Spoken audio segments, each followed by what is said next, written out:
तो साहब तुसी फिर अपने विचार भी साझे करो साडे नाल ते नाले जरा सम अप भी कर दो, क्योंकि जी बिल्कुल जसवीर कौर होना नू मेरे ख्याल वैसे ही शुक्रिया अदा करना पैना, उन्होंने कनेक्ट ही नहीं हो रहा जी।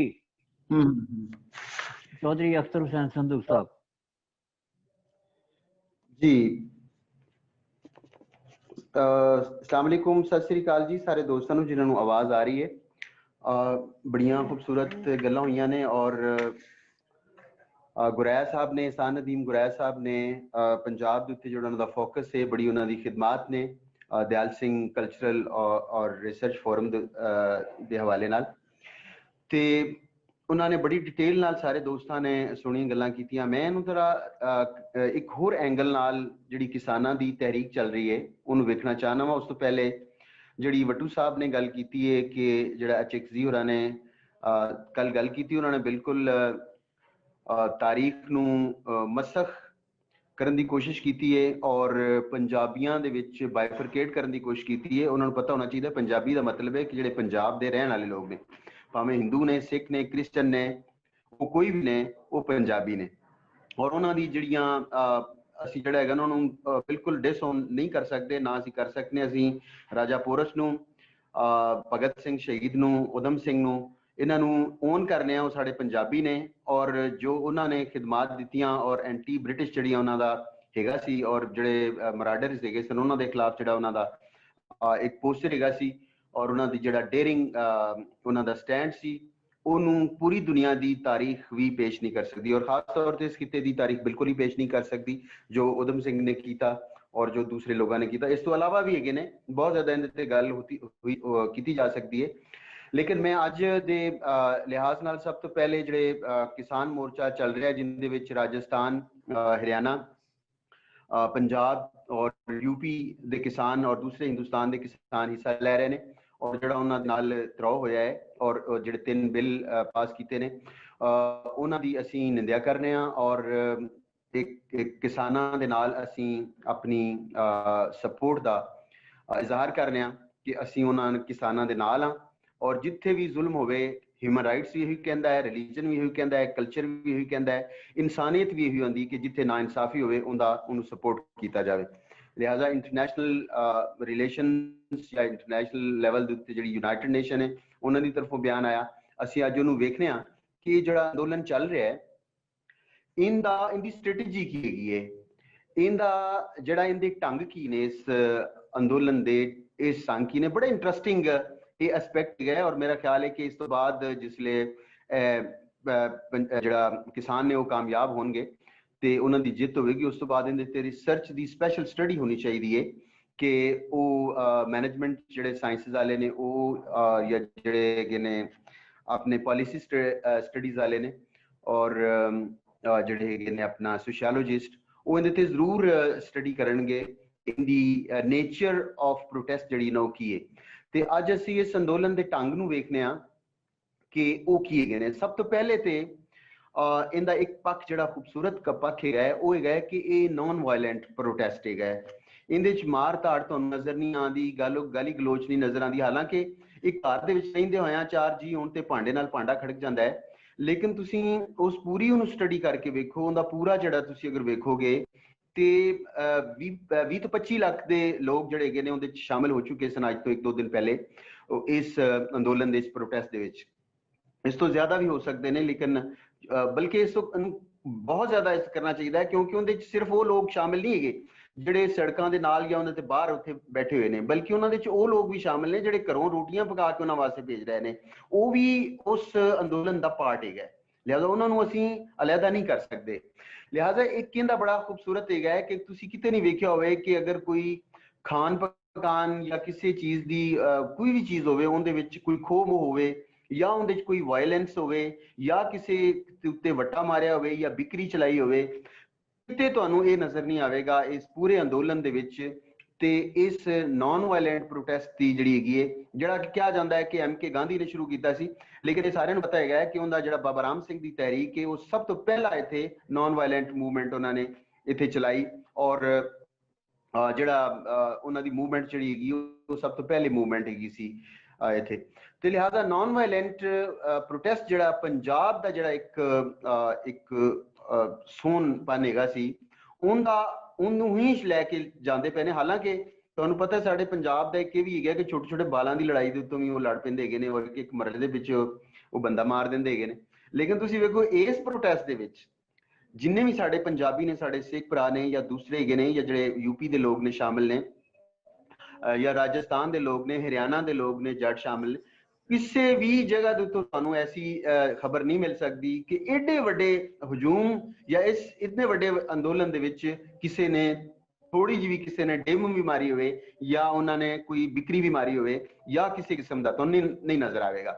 ਲਿਹਾਜ਼ਾ ਇਸ ਅੰਦੋਲਨ ਦੀ ਖੂਬਸੂਰਤ ਜਿਹੜਾ ਪੱਖ ਹੈ ਉਹ ਹੈ।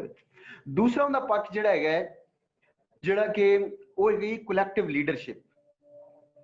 ਕਿ ਪਹਿਲੇ ਹਮੇਸ਼ਾ ਅਸੀਂ ਇਹ ਗੱਲ ਕਰਨੇ ਆ ਕਿ ਲੀਡਰਸ਼ਿਪ ਜਿਹੜੀ ਹੈਗੀ ਕੋਈ ਵੀ ਵਾਕਿਆ ਹੁੰਦਾ ਹੈ ਉਹਦੇ ਚੋਂ ਲੀਡਰਸ਼ਿਪ ਸਾਹਮਣੇ ਆਉਂਦੀ ਹੈ। ਇੱਕ ਲੀਡਰ ਜਿਹੜਾ ਹਮੇਸ਼ਾ ਸਾਹਮਣੇ ਆਉਂਦਾ ਹੈ ਜਾਂ ਦੋ ਤਿੰਨ ਲੀਡਰ ਸਾਹਮਣੇ ਆ ਜਾਂਦੇ ਨੇ, ਆਵਾਮ ਉਹਦੇ ਤੇ ਟਰਸਟ ਕਰਨਾ ਸ਼ੁਰੂ ਕਰ ਦਿੰਦੀ ਹੈ ਆਉਣ ਵਾਲੇ ਵੇਲੇ ਵਿੱਚ ਕਿ ਇਹਨੇ ਇਸ ਅੰਦੋਲਨ ਦੇ ਵਿੱਚ ਪ੍ਰੋਟੈਸਟ ਵਿੱਚ ਸਾਡੇ ਸਾਥ ਦਿੱਤਾ ਹੈ, ਵਿਕਿਆ ਨਹੀਂ, ਚੁੱਕਿਆ ਨਹੀਂ, ਸਿਰ ਨਹੀਂ ਨੀਵਾਂ ਕੀਤਾ ਔਰ ਸਾਡੇ ਹੱਕਾਂ ਦੇ ਨਾਲ ਇਹਨੇ ਪੂਰੀ ਫਾਈਟ ਕੀਤੀ ਹੈ, ਬੜਾ ਸਿੰਸੀਅਰ ਬੰਦਾ ਹੈ। ਲਿਹਾਜ਼ਾ ਉਹਦੇ ਪਿੱਛੇ ਆਵਾਮ ਲੱਗ ਜਾਂਦੀ ਹੈ। ਲੇਕਿਨ ਤੁਸੀਂ ਵੇਖੋ ਕਿ ਇਸ ਵੇਲੇ ਇਸ ਪ੍ਰੋਟੈਸਟ ਦੀ ਇੱਕ ਨਵੀਂ ਗੱਲ ਹੈ ਜਿਹੜੀ ਮੈਨੇਜਮੈਂਟ ਸਾਇੰਸਿਸ ਦਾ ਮੈਂ ਕਹਿ ਰਿਹਾ ਸੀ ਕਿ ਉਹਨਾਂ ਨੂੰ ਕਰਨੀ ਚਾਹੀਦੀ ਕਿ ਕਲੈਕਟਿਵ ਲੀਡਰਸ਼ਿਪ ਦਾ ਇੱਕ ਕਨਸੈਪਟ ਸਾਹਮਣੇ ਆਇਆ ਹੈ ਔਰ ਉਹ ਬੜਾ ਕਾਮਯਾਬੀ ਦੇ ਨਾਲ ਉਸ ਪ੍ਰੋਟੈਸਟ ਨੂੰ ਇਸਤੇਮਾਲ ਕੀਤਾ ਜਾ ਰਿਹਾ ਹੈ ਔਰ ਉਹਦੇ ਚ ਕੋਈ ਇੱਕ ਲੀਡਰ ਸਾਹਮਣੇ ਨਹੀਂ ਆਇਆ। 30 ਦੇ ਕਰੀਬ ਆਰਗੇਨਾਈਜੇਸ਼ਨਸ, ਜਿਨ੍ਹਾਂ ਇਸ ਤੋਂ ਜ਼ਿਆਦਾ ਆਰਗੇਨਾਈਜੇਸ਼ਨਸ ਹੋਣਗੀਆਂ, 30 ਆਰਗੇਨਾਈਜੇਸ਼ਨਸ ਨੇ ਜਿਨ੍ਹਾਂ ਦੇ ਲੀਡਰ ਉਹਨਾਂ ਦੇ ਮੁਜ਼ਾਕਰਾਤ ਡਾਇਲੌਗ ਦੇ ਸ਼ਾਮਿਲ ਹੁੰਦੇ ਨੇ। ਗਵਰਨਮੈਂਟ ਨੇ ਉਹਨਾਂ ਨੂੰ ਕਿਹਾ ਕਿ 5 ਬੰਦੇ ਜਿਹੜੇ ਹੈਗੇ ਨੇ ਉਹ ਤੁਸੀਂ ਫਿਕਸ ਕਰੋ ਔਰ ਉਹਨਾਂ ਦੇ ਨਾਲ ਉਹ ਭੇਜੋ, ਅਸੀਂ ਮੁਜ਼ਾਕਰਾਤ ਕਰੀਏ। ਉਹਨਾਂ ਨੇ ਕਿਹਾ ਕੋਈ 5 ਬੰਦੇ ਨਹੀਂ, 30 ਦੇ 30 ਸ਼ਾਮਿਲ ਹੋਣਗੇ, ਜਿੰਨੀ ਆਰਗੇਨਾਈਜੇਸ਼ਨ ਨੇ ਉਹ ਸਾਰੀ ਫਾਰਮਰਸ ਉਹ ਸ਼ਾਮਿਲ ਹੋਣਗੇ ਉਹਦੇ ਚ। ਤੁਸੀਂ ਵੇਖੋ ਕਿ ਅਗਰ ਇੱਕ ਦੋ ਬੰਦੇ ਹੋਣ ਉਹਦੇ ਤੇ ਰੋਹ ਪਾਉਣਾ ਵੀ ਆਸਾਨ ਹੁੰਦਾ ਹੈ, ਉਹਨੂੰ ਖਰੀਦਣਾ ਵੀ ਆਸਾਨ ਹੁੰਦਾ ਹੈ, ਉਹ ਵਿਕ ਸਕਦਾ ਹੈ, ਉਹ ਕਿਸੇ ਗੱਲ ਦੇ ਉੱਤੋਂ ਥੱਲੇ ਲੱਗ ਸਕਦਾ ਹੈਗਾ। ਲਿਹਾਜ਼ਾ ਜਿਹੜੀ ਸਿੰਗਲ ਲੀਡਰਸ਼ਿਪ ਹੁੰਦੀ ਉਹ ਬੜਾ ਰਿਸਕੀ ਕੰਮ ਹੁੰਦਾ ਹੈਗਾ। ਉਹਦੇ ਚ ਮੁਮਕਿਨ ਹੈ ਉਹ ਅਗਲੀ ਉਹਨੂੰ ਕਹਿਣਗੇ ਤੈਨੂੰ ਖੇਤੀ ਮੰਤਰੀ ਬਣਾ ਦੇਾਂਗੇ, ਅਗਲੇ ਗਵਰਨਮੈਂਟ ਦੇ ਵਿੱਚ ਤੈਨੂੰ ਇਹ ਚੀਜ਼ਾਂ ਦੇ ਦੇਾਂਗੇ, ਤੈਨੂੰ ਇਹ ਚੀਜ਼ਾਂ ਦੇ ਦੀਆਂ, ਉਹ ਵਿਕ ਜਾਵੇ, ਉਹ ਬਾਹਰ ਆ ਕੇ ਤੇ ਯਕਦਮ ਐਲਾਨ ਕਰ ਦੇਵੇ ਕਿ ਜੀ ਇਹ ਪ੍ਰੋਟੈਸਟ ਜੀ ਹੋ ਗਿਆ ਜੀ, ਇਹ ਖਤਮ ਕਰਤਾ ਜਾਵੇਗਾ। ਨਹੀਂ, ਇਸ ਜਿਹੜੀ ਕਲੈਕਟਿਵ ਲੀਡਰਸ਼ਿਪ ਹੈ, 30 ਬੰਦਿਆਂ ਨੂੰ ਖਰੀਦਣਾ, 30 ਬੰਦਿਆਂ ਨੂੰ ਥੱਲੇ ਲਾਣਾ, ਉਹਨਾਂ ਨੂੰ ਇੰਟੀਮੀਡੇਟ ਕਰਨਾ ਜਾਂ ਉਹਨੂੰ ਧਮਕਾਣਾ, ਇਹ ਨਾਮੁਮਕਿਨ ਹੈ। ਲਿਹਾਜ਼ਾ ਮੇਰੇ ਖਿਆਲ ਦੇ ਮੁਤਾਬਿਕ ਆਉਣ ਵਾਲੇ ਵਕਤ ਦੇ ਵਿੱਚ ਅਸੀਂ ਸਿੰਗਲ ਲੀਡਰਸ਼ਿਪ ਤੋਂ ਜਾ ਰਹੇ ਹਾਂ ਕਲੈਕਟਿਵ ਲੀਡਰਸ਼ਿਪ ਵਾਲੇ। ਔਰ ਬੜਾ ਅੱਛਾ ਖਿਆਲ ਹੈਗਾ ਕਿ ਉਹ 30 ਦੇ 30 ਜਿਹੜੇ ਹੈਗੇ ਨੇ ਉਹਨਾਂ ਨੇ ਕਿਹਾ ਜੀ ਅਸੀਂ ਕੋਈ 5 ਬੰਦੇ ਨਹੀਂ ਮੁਕਰਰ ਕਰਨੇ, ਅਸੀਂ 30 ਦੇ 30 ਜਿਹੜੇ ਹੈਗੇ ਨੇ ਉਹਦੇ ਚ ਸ਼ਾਮਿਲ ਹੋਵਾਂਗੇ ਔਰ ਉਹਦੇ ਚ ਕੋਈ ਹੈਗੀ ਨਹੀਂ ਹੈਗੀ ਕਿ ਇੱਕ ਬੰਦੇ ਦੀ ਬੱਲੇ ਬੱਲੇ ਹੋਵੇ ਔਰ ਉਹ ਹੀ ਅੱਗੇ ਅੱਗੇ ਪਿੱਛੇ ਲਗਾ ਫਿਰਦਾ ਹੋਵੇ ਔਰ ਜਿਹਨੂੰ ਜਿਹੜਾ ਹੈਗਾ ਨਾ ਅਗਰ ਕੋਈ ਬਿਊਰੋਕਰੇਟ ਜਾਂ ਕੋਈ ਮੰਤਰੀ ਜਿਹੜਾ ਹੈਗਾ ਨਾ ਉਹਨੂੰ ਪਿੱਛੇ ਲਾਵੇ ਤੇ ਉਹਦੇ ਉਹ ਕਵੇ ਜੀ ਕਿ ਮੈਂ ਇਹਦੇ ਨਾਲ ਚੱਲਾਂਗਾ ਜਾਂ ਉਹਦੇ ਤੋਂ ਕੱਲ ਕੋਈ ਫਾਇਦਾ ਲੈਣ ਦੀ ਕੋਸ਼ਿਸ਼ ਕਰੇ।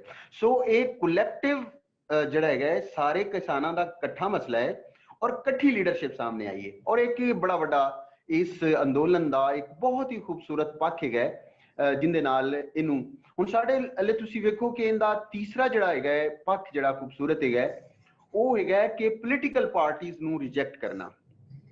ਹਾਲਾਂਕਿ ਸ਼੍ਰੋਮਣੀ ਅਕਾਲੀ ਦਲ ਨੇ ਆਮ ਆਦਮੀ ਪਾਰਟੀ ਬਲਕਿ ਉਹਨਾਂ ਦੇ ਤਾਂ ਜਿਹੜਾ ਚੀਫ ਮਿਨਿਸਟਰ ਨੇ ਉਹ ਵੀ ਕਨਫਾਈਨਮੈਂਟ ਦੇ ਵਿੱਚ ਰਹੇ, ਉਹਨਾਂ ਨੇ ਹਾਊਸ ਅਰੈਸਟ ਕਰਤਾ।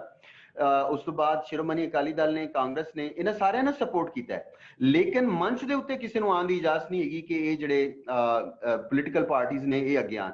ਉਹਦੀ ਦੋ ਵਜੂਹਾਤ ਨੇ। ਇੱਕ ਤੇ ਹੈਗਾ ਕਿ ਸਭ ਤੋਂ ਵੱਡਾ ਉਹਨਾਂ ਦੇ ਉੱਤੇ ਇਤਰਾਜ਼ ਹੈ ਕਿ ਜਿਸ ਲੋਕ ਸਭਾ ਦਾ ਉਹ ਹਿੱਸਾ ਨੇ ਉਹ ਪੋਲੀਟੀਕਲ ਪਾਰਟੀਜ਼, ਉਹਨਾਂ ਦੀ ਮੌਜੂਦਗੀ ਦੇ ਵਿੱਚ ਇਹ ਬਿੱਲ ਪਾਸ ਹੋਏ। ਉਹਨਾਂ ਦੇ ਵਾਸਤੇ ਕੀ ਕੀਤਾ? ਉਹਨਾਂ ਨੇ ਕਿਆ ਧਰਨਾ ਦਿੱਤਾ ਜਿਸ ਵੇਲੇ ਪਾਸ ਹੋ ਗਿਆ? ਉਹਨਾਂ ਨੇ ਕੀ ਕੀਤਾ ਹੈ? ਉਹਨਾਂ ਨੇ ਉਹਨੂੰ ਰੋਲ ਪਲੇ ਨਹੀਂ ਕੀਤਾ। ਔਰ ਦੂਸਰਾ, ਪੋਲੀਟੀਕਲ ਪਾਰਟੀਜ਼ ਹਮੇਸ਼ਾ ਵਿਕ ਜਾਂਦੇ ਨੇ। ਇਹ ਲੋਕ ਜਿਹੜੇ ਹੈਗੇ ਨੇ ਜਿੰਨੇ ਪੋਲੀਟੀਕਲ ਪਾਰਟੀਜ਼ ਦੇ ਲੀਡਰ ਹੈਗੇ ਨੇ ਇਹ ਉਸ ਵੇਲੇ ਆਪਣੇ ਫਾਇਦਿਆਂ ਨੂੰ ਕੋਲੀਸ਼ਨ ਗਵਰਨਮੈਂਟ ਬਣਾਉਣ ਵਾਸਤੇ ਆਉਂਦੇ ਜਿਹੜੇ ਨੇ ਉਹ ਸੀਟ ਐਡਜਸਟਮੈਂਟ ਕਰਨ ਵਾਸਤੇ ਇਹਨਾਂ ਦੇ ਆਪਣੇ ਸਟੇਕਸ ਹੁੰਦੇ ਨੇ। ਇਹ ਆਵਾਮ ਦੇ ਨਾਲ ਜੁੜੇ ਹੋਏ ਨਹੀਂ। ਸਭ ਤੋਂ ਵੱਡਾ ਪ੍ਰੋਬਲਮ ਸਬ ਕੰਟੀਨੈਂਟ ਦਾ ਹੈਗਾ ਹੀ ਇਹ ਕਿ ਲੀਡਰਸ਼ਿਪ ਜਿਹੜੀ ਹੈ ਉਹ ਆਵਾਮ ਨਾਲ ਹੀ ਜੁੜੀ ਹੋਈ। ਜਿਹੜੇ ਦੇਖੋ ਮੁਹੰਮਦ ਅਲੀ ਜਿਨਾਹ, ਕਾਇਦੇ ਮੁਹੰਮਦ ਅਲੀ ਜਿਨਾਹ ਜਿਹੜੇ ਸੀ ਉਹ ਅੰਗਰੇਜ਼ੀ ਦੇ ਵਿੱਚ ਵੀ ਬੋਲਦੇ ਸਨ ਤੇ ਉਹਨਾਂ ਨੇ ਲੋਕ ਅੱਗੋਂ ਉਹਨੂੰ ਕਰਦੇ ਸਨ, ਉਹਨੂੰ ਅਪਰੀਸ਼ੀਏਟ ਕਰਦੇ ਸਨ ਤੇ ਉਹਨਾਂ ਨੂੰ ਪੁੱਛਿਆ ਜਾਂਦਾ ਵੀ ਤੁਹਾਨੂੰ ਸਮਝ ਆਉਂਦੀ? ਉਹਨਾਂ ਕਿਹਾ ਜੀ ਸਾਨੂੰ ਸਮਝ ਲੈਂਗੁਏਜ ਦੀ ਨਹੀਂ ਆਉਂਦੀ, ਲੇਕਿਨ ਇਸ ਬੰਦੇ ਦੀ ਸਮਝ ਆਉਂਦੀ ਕਿ ਜੋ ਇਹ ਕਹਿ ਰਹੇ ਨੇ ਉਹ ਸੱਚ ਹੈ ਔਰ ਉਹਦੇ ਤੇ ਬਿਲਕੁਲ ਇਹ ਨਾ ਵਿਕੇਗਾ ਨਾ ਝੁਕੇਗਾ। सो लीडरशिप का ताल्लुक जिहड़ा है जिसले आवाम दे नाल होवे। कल ही मैं एक कालम जिहड़ा सी अज लिख रहा सी कि साडे जिहड़े ऑफिसर्स ने पाकिस्तान दे विच बड़े बड़े ऑफिसर्स बड़े बड़े लोग जिहड़े ने पढ़े लिखे ऑर्गेनाइजेशंस ऑर्गेनाइज्ड डिसिप्लिनड लोग जिहड़े ने वो रिटायरमेंट तो बाद वो MPA क्यों नहीं बनते, MNA क्यों नहीं बनते या हुक्मरान क्यों नहीं बनते? क्योंकि 30-40 साल जी उन्होंने नौकरी की होंगी, उन्होंने नौकर के तौर पर उन्होंने वक्त गुजारिया होंगे, उन्होंने लीडर के तौर उन्होंने आवाम नालों अपने आप को आइसोलेट कर लेंगे ने और आवाम के मसले हल करने की बजाय वो अपने आप को महदूद कर लेंगे ने कि किसी अफसर की गल मननी है, किसी दौलतमंद बंदे की गल मननी है, किसी इंडस्ट्रीयल की गल ही मननी, किसी MP MNA की गल मननी है और आवाम जी धक्के खाती रही है MP MNA के पिछे। लिहाजा वो लोग रिटायरमेंट तो बाद फिर अपने घर ही बैठते हैं या किसी होर दफ्तर जाके कोई होर नौकरी लभ लेंगे ने, वो लीडर नहीं बन सकते है। और जिन्ना चिकर वो अपने आवाम के नाल अपनी जुड़त नहीं रखणगे, जिन्ना चिकर अपनी पोएं दे नाल अपनी जुड़त नहीं रखणगे, लीडरशिप इथों जिहड़ी है वो इमर्ज नहीं हो सकती। लिहाजा तुसीं वेखो कि उन्होंने जिहड़ा अंदोलन चल रहा है उन्होंने पोलीटिकल पार्टीज के किसी बंदे नूं मंच ते नहीं आण दिता हैगा। नवजोत सिंह सिद्धू जिहड़े है ना, क्योंकि उन्होंने पोजीशन होर भी है वे, इस वास्ते वो गए ने। इस तो अलावा उन्होंने किसी नूं उन्होंने नहीं आण दिता और ये जिहड़ा है ना वो उन्होंने पोलीटिकल पार्टीज तो जान छुड़ाई हैगी है कि बजाय दे कि असीं इन्हां ते इहनूं क्रिटिसाइज करिए या इहनूं सियासत की जिहड़ी हैगी ना पट्टी चौंक दईए कि कोई कहे कि जी अपोजिशन का बंदा है, कोई कहे जी श्रोमणी अकाली दल का बंदा है, बादल का बंदा है, ये तो जिहड़ा है वो कांग्रेस का बंदा है, उन्हें इस चीज नूं ही माइनस कर दिता है और प्योरली इहनूं एक जिहड़ा फार्मर है उनकी तहरीक बनाया है। उस तो बाद इनका जिहड़ा चौथा है वो बड़ा खूबसूरत है, वो इंटलैक्चुअल डायरेक्शन हैगी है कि जिहड़ी इनकी उन्होंने जिहड़े लीडरां ने सारे जगह उत्ते चलदा पिया कि किसानां दे जिहड़े बिल ने उन्हां दे विच उन्होंने अमित शाह ने कहा कि जी असीं इहदे च अमेंडमेंट कर देने आ, असीं इहनूं वापस नहीं लवांगे। एक तो उन्होंने गल ये मन्नी कि असीं व्यापारियों वास्ते ये जिहड़े ने बिल पास कीते ने, ये उन्होंने कन्फेस किया इहनूं कि असीं ये किसानां दे वास्ते नहीं बल्कि व्यापारियों वास्ते कीता या कारपोरेट सैक्टर वास्ते कीता है। दूसरा उन्होंने इस चीज नूं क्या कि जी इहदे च अमेंडमेंट असीं कर लैने आ, असीं वापस नहीं लैणे, क्योंकि अगर ये कीता ते असीं जिहड़े सी साडे जिहड़े मजदूर हैगे ने वो भी कहणगे साडे जिहड़े लॉज हैगे ने वो भी खत्म करो जिहड़े साडे खिलाफ ने। और उहदे ते फिर जिहड़े नुमाइंदे हैगे सन फार्मर्स दे उन्होंने उन्होंने कहा कि अगर तुसीं समझदे हो और समझ रहे हो कि मजदूरों के खिलाफ भी तुसीं इस तरह के बिल पास किए हुए ने जिहड़े मजदूरों के खिलाफ ने, तो तुसीं की खत्म कर दिओ, तुसीं किस चीज का इंतजार करते पे हो? तुहानूं ये पता है कि अगर किसानां नूं मसला है तो मजदूरों के खिलाफ भी असीं इस तरह के बहुत ज्यादा बिल पास किए हुए ने, तो तुहानूं इस चीज का पता है तो भी खत्म कर दिओ। क्यों आप अपनी आवाम दा बेड़ा गर्क कर रहे हो? क्यों उन्होंने वास्ते दुखों का बायस बन रहे हो? तुसीं लीडरशिप का गवर्नमेंट का मतलब होंदा है अपनी आवाम को फैसिलिटेट करना, तुसीं उन्हां वास्ते अजाब का बायस बने हुए हो। उन्होंने आख्या कि नहीं तुसीं इहदे च अमेंडमेंट करवा लो। अच्छा, इंटलैक्चुअल डायरेक्शन ये वे कि अगर जिहड़ी वाइज लीडरशिप ना होंदी तो उन्होंने कहना जी ठीक है इहदे विचों जिहड़ियां इतराज वाली चीज़ां ने कढ दिओ ते बाकी बिल ठीक नो। उन्होंने कॉन्स्टिट्यूशनल पोजीशन लई, उन्होंने कहा नहीं, जिहड़ा केंद्र सरकार है वो जिहड़ी central government has no right to interfere with the provincial matters. Punjab की जिहड़ी स्टेट मैटर्स दे विच जिहड़ा केंद्र सरकार है वो इंटरफेयर नहीं कर सकती। वो किवें बिल पास कर दी, पंजाब की असैंबली बिल पास करे या उन्हां दी कंसेंट ली जाए, वो केंद्र सरकार उन्होंने किस तरह कर सकती? उन्होंने कहा जी अगर अज असीं अमेंडमेंट करवा लेने आ, इहदा मतलब है कि पंजाब या जिंदी हिंदुस्तान की स्टेट्स ने वो केंद्र सरकार की इंटरफेरेंस नूं जस्टिफाई करना है, वो मन लवे कि ठीक है कि जिस वेले मर्जी साडी स्टेट के बारे तुसीं अफेयर्स दी लेजिस्लेशन कर सकते हो, जिहड़ा कि अनकॉन्स्टिट्यूशनल है, अनडेमोक्रेटिक है, अनकॉन्स्टिट्यूशनल है, अनएथिकल है और अनलॉफुल है। उन्होंने अपनी पोजीशन जिहड़ी हैगी है, जिहड़ी कलैक्टिव लीडरशिप हैगी है फार्मर्स प्रोटेस्ट की, उन्होंने पोजीशन जिहड़ी कॉन्स्टिट्यूशनल ली हुई है कि नहीं ये बिल वापस करो, इस वास्ते कि तुहानूं कोई ये राइट ही नहीं हैगा, तुहाडे कोल ये कोई हक ही नहीं हैगा कि तुसीं स्टेट दे जिहड़े मामलात ने उन्हां दे च इंटरफेयर करो। सो ये जिहड़ी साडी जिहड़ी हुण लीडरशिप है और जिहड़ी कलैक्टिव लीडरशिप है उन्हां दी इंटलैक्चुअल डायरेक्शन बड़ी सही है और बड़ी खूबसूरत है। उस तो बाद जिहड़ा अगला हैगा वो हैगा जिहड़ी उन्होंने फूड दी मैनेजमेंट है, फूड मैनेजमेंट है कि तुसीं वेखो कि अगर असीं कहिए कि 25-30 लाख बंदा इहदे च इन्वॉल्व है, उन्हां दी रोटी, उन्हां दा पानी, उन्हां दा स्टे, तुहानूं पता सर्दियां दा मौसम है,